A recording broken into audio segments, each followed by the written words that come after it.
LA Chargers, last but not least. We're going to start with Justin Herbert, 419 completions, 659 attempts, a little over 4,600 yards, 33 touchdowns, 15 picks. These are truly huge fantasy numbers for such a young guy. You like him considerably more on the big board than your projections suggest he should be, above the likes of Aaron Rodgers, for instance, which I think I probably disagree with. You got him projected as your QB 11, but you like him 6 on the big board. That's kind of crazy. He comes out as my QB 11 with this massive of numbers. And I think, again, it goes to show the rushing upside. He did have 5 or 6 rushing touchdowns last year. He is a plus athlete. I do think I need to bump up some of those rushing stats. I feel awesome about Herbert, though. I mean, 660 pass attempts would be second in the league, according to my projections right now. The guy's got a cannon arm. And now Josh Palmer is emerging as a nice, viable number 3, one of the only things they were lacking in terms of weaponry. There's not much to say. I really love what he showed as a rookie. Thought he went toe-to-toe with some of the best in the game and showed a real moxie, real drive, no fear going deep. They bring in the offensive coordinator, Joe Lombardi, who played quarterbacks coach for the Saints, coached the quarterbacks over at the Saints. So obviously it's a pass-happy scheme that knows how to get the most out of Drew Brees and all these other guys. I think Herbert's just going to sling all over the yard. He's going to be a beast. So yeah, maybe the projections, because of the lack of rushing upside, don't favor him. And that, I got to start maybe adjusting my big board because of that. But still, I could see this guy, under 5K right now. I might have to be bumping these numbers up in a little bit because I really think he could absolutely throw for 5,050 TDs well within his reach. So in round, 8, 9, where he's going all day long, all day. Well, this is why I like the projection and the big board thing, because I feel like it shows what you really want to believe. You like Herbert more than your 11th quarterback. Like, there's no question. I sure do. I like him a lot more. And, is that too high? Is that too low? No, we won't know until the season. But the fact is, you're enamored with this guy. 100%. All right, let's go on to Austin Ekeler.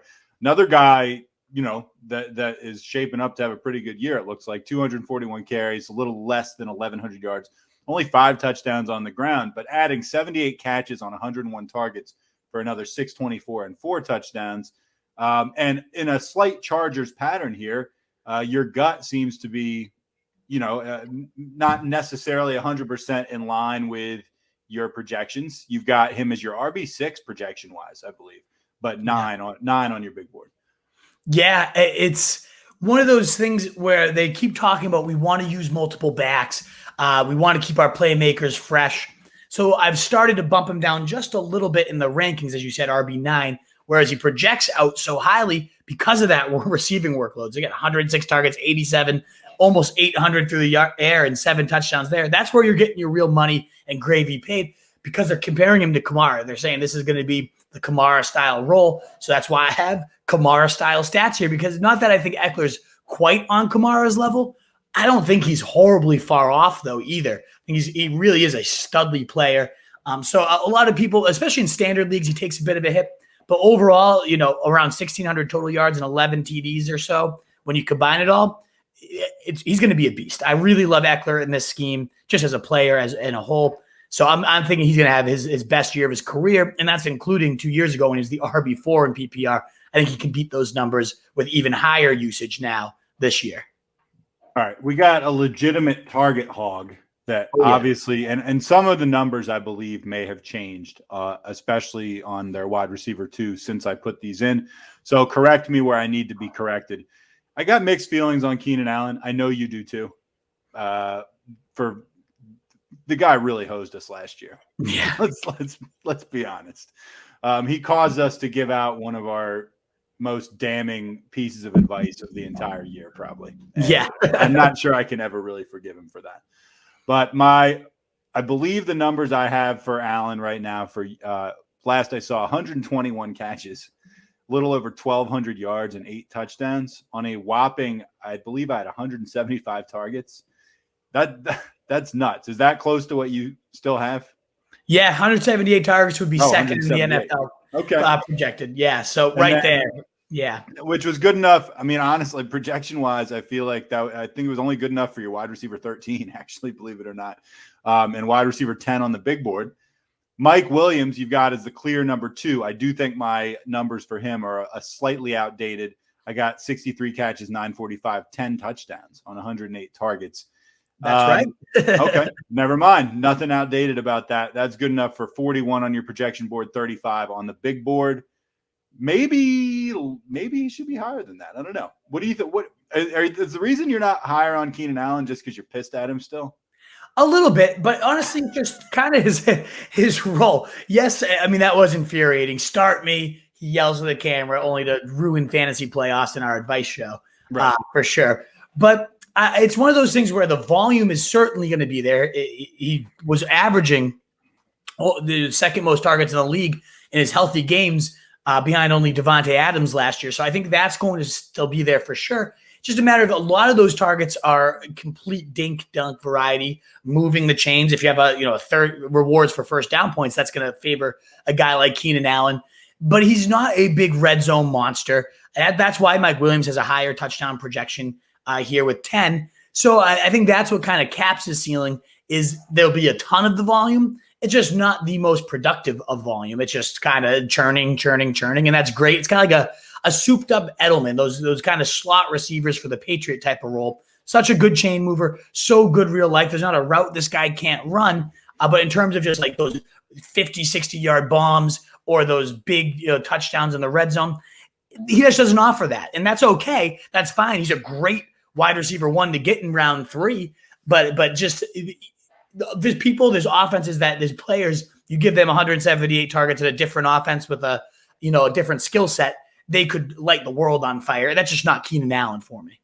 All right, you did, before we move on to tight end, you had a slight movement there for your wide receiver 3, Palmer.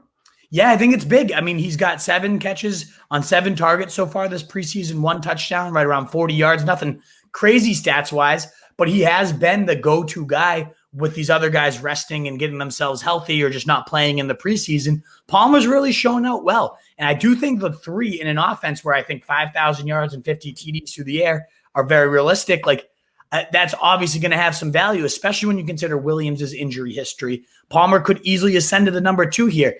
We saw Tyrone Johnson last year when Keenan Allen got hurt become a very viable weekly threat. And now Josh Palmer's clearly outplaying this guy throughout preseason, throughout camp. He's like a dog. He stays after practice and works on his deep routes every day with Justin Herbert, to the point they've had to get on a megaphone and yell to them, get on the bus, like it's leaving. You guys are going to have to walk home from practice because I like that type of player, just always trying to get better, always in the coach's ears, always in Keenan Allen's ear, just like, how can I do this drug differently? You like to see that type of player, and most of them are when you get to the NFL level. Like that's what it takes to get there, but you still love reading those reports. So I'm getting big on this guy. He's a great last round stab, in my opinion, because if and when something happened to Allen or Williams, I think one of those two has gotten hurt for a significant stretch of time every single year. I think a number 2 for this offense could be a monster. So I really like Palmer as a guy that's rising up the projections in big board these days.